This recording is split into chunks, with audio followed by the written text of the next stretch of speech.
Hello friends, welcome to my channel. तो चलिए आज हिस्ट्री का 5वां दिन का क्वेश्चन देखते हैं 10। तो जो हमारे चैनल पर नए हैं, चैनल को सब्सक्राइब जरूर कर लें ताकि आपको सारा नोटिफिकेशन जो है मिलता रहे, ठीक है ना। तो चलिए शुरू करते हैं। निम्नलिखित में कौन सा कथन सत्य है? भारत में सिर्फ चिरांद ही एक स्थान है जहाँ हड्डी के अनेक उपकरण पाए गए हैं।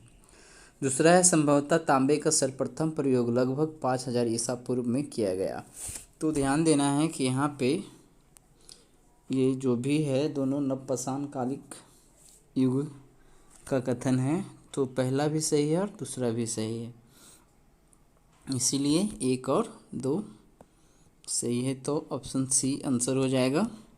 आइए नेक्स्ट देखते हैं। भारत में सिर्फ ठीक है, इसका डिस्क्रिप्शन देख लीजिए। भारत में सिर्फ चिरांद ही एक स्थान है जहां हड्डी के अनेक उपकरण पाए गए हैं।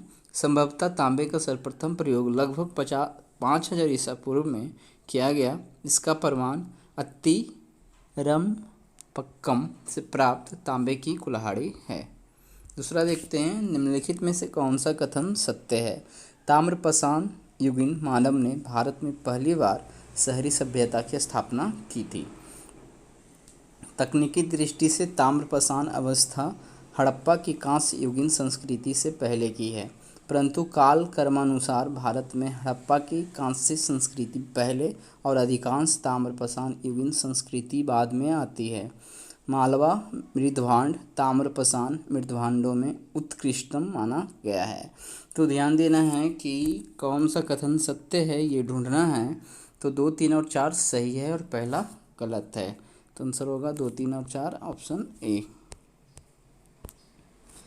ताम्रपाषाण युगीन मानव ने भारत में पहली बार ग्रामीण सभ्यता की स्थापना की थी, ठीक है, वहाँ शहरी था।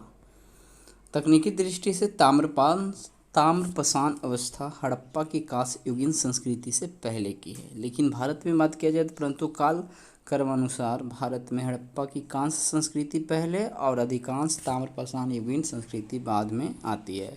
मालवा मृद्भांड ताम्रपाषाण मृद्भांडों में उत्कृष्टतम माना गया है। आगे देखते हैं। निम्न में कौन सा कथन गलत है? जॉर्वेस संस्कृति ग्रामीण थी, लेकिन उसकी कई बस्तियां जैसे दैमाबाद इनाम गांव में नगरीकरण की प्रक्रिया प्रारंभ हो गई थी। दूसरा है ताम्रपाषाण युग के लोग सामान्यतः पक्की ईंटों से परिचित थे। ताम्रपाषाण युग के लोग मातृ देवी की पूजा करते थे। और डी है कहीं कहीं नग्न मूर्तियों की भी पूजा होती थी। तो ध्यान देना है कि यहाँ पे आंसर होगा ऑप्शन बी, सामान्यतः ईंटों से परिचित नहीं थे, ऐसा कहा गया है। देख सकते हैं जॉर्वेस संस्कृति ग्रामीण थी, लेकिन उनकी कई बस्तियां जैसे दायमाबाद इनाम गांव में नगरीकरण की प्रक्रिया प्रारंभ हो गई थी। ताम्रपाषाण युग के लोग सामान्यतः पक्के ईंटों से परिचित नहीं थे। सॉरी, जहाँ से हमने क्वेश्चन जब टाइप कर रहे थे तो वहाँ पे नहीं लिखा हुआ था, ठीक है, नहीं थे, जिनका प्रयोग कभी कभी होता था, लेकिन सामान्यतः परिचित नहीं थे, ऐसा कहा गया। ताम्रपाषाण युग के लोग मातृ देवी की पूजा करते थे। कहीं कहीं नग्न मूर्तियों की भी पूजा होती थी। इनाम गांव में बड़ी मात्रा में मातृ देवी की प्रतिमाएं मिली है। आगे देखते हैं। निम्न का मिलान करें। कर्नाटक और नवपाषाणिक काल के जो स्थल पाए गए हैं वो मास्की है, वहाँ तमिलनाडु पेम्पली आंध्र प्रदेश उतनूर, ये तीनों सही है, इसीलिए ऑप्शन ए हो जाएगा आंसर, ठीक है। तो कर्नाटक में कौन कौन सा स्थल पाया गया है? मास्की, ब्रह्मगिरी, हलूर, कोडाईकनाल, पिकलीहल, संगनकलू, टी नरसीपुर और कोट। तमिलनाडु से पेम्पली, आंध्र प्रदेश से उतनौर, ठीक है। आगे देखते हैं। निम्न में कौन सा युग्म सही है? चिरांद बिहार में, मेहरगढ़ बलूचिस्तान में, सारूतारू असम में, गुपकराल कश्मीर में। तो ध्यान देना है कि यहाँ पे सभी युग्म सही है, ठीक है, ऑप्शन डी हो जाएगा आंसर। आगे देखते हैं। इस स्थल से गेहूं के 3 व जौ की 2 किस्मों की खेती के प्रमाण मिले हैं। इसके अतिरिक्त यहाँ से कच्ची ईंटों के आयताकार मकान और प्राचीनतम स्थायी जीवन के साक्ष्य मिले हैं, ठीक है। तो ये जो उपरोक्त कथन है किस स्थल के बारे में है? नवपाषाण कालीन किस स्थल के बारे में है? तो आंसर होगा ऑप्शन बी, मेहरगढ़, ठीक है। आगे देखते हैं।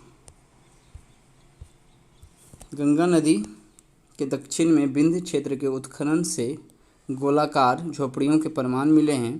धान के अलावा जौ की खेती व पशुवाड़ा के भी साक्ष्य मिले हैं। उपरोक्त कथन किस नवपाषाणकालीन स्थल के बारे में है? तो ये होगा आंसर महदहा, ऑप्शन बी। ऑप्शन बी यहाँ पे करेक्ट हो जाएगा। ठीक है,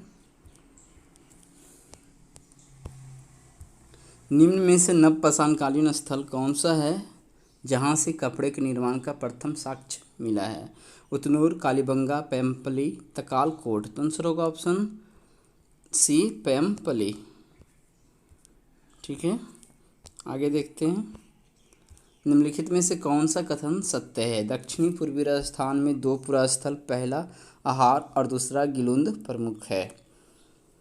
फिर है आहार का प्राचीन नाम ताम्रवती था। तीसरा है आहार के लोग मिट्टी के बने घरों में रहते थे। तो ध्यान देना है, मिट्टी के घर की जगह पे पत्थर के घर में रहते थे, इसीलिए आंसर होगा 1 और 2। ठीक है, ऑप्शन ए हो जाएगा। दक्षिण पूर्वी राजस्थान में दो पुरास्थल, पहला आहार और दूसरा गिलुंद प्रमुख है। आहार का प्राचीन नाम ताम्रवर्ती अर्थात तांबे वाली जगह था। आहार संस्कृति का काल निर्धारण 2100 ईस्वी पूर्व से 1500 ईस्वी पूर्व के मध्य किया गया है। आहार के लोग पत्थर के बने घरों में रहते थे। गिलुंद जो है कि आहार संस्कृति का स्थानीय केंद्र माना जाता है। गिलुंद से पक्की ईंटों का साक्ष्य तथा बालाथल से टेराकोटा का साक्ष्य मिला है। निम्नलिखित में कौन सा पश्चिमी मध्य प्रदेश का ताम्रपसानिक स्थल है? मालवा, कायथा, एरन, सोनगांव। तो ध्यान देना है कि पश्चिमी मध्य प्रदेश का ताम्रपसानिक स्थल है, तो आंसर हो जाएगा 1, 2 और 3, ऑप्शन बी। ठीक है, इस प्रकार से हमने यहाँ देख लिया आज का 10 क्वेश्चन। ठीक है, तो मिलते हैं अगले दिन अगले सब्जेक्ट के साथ।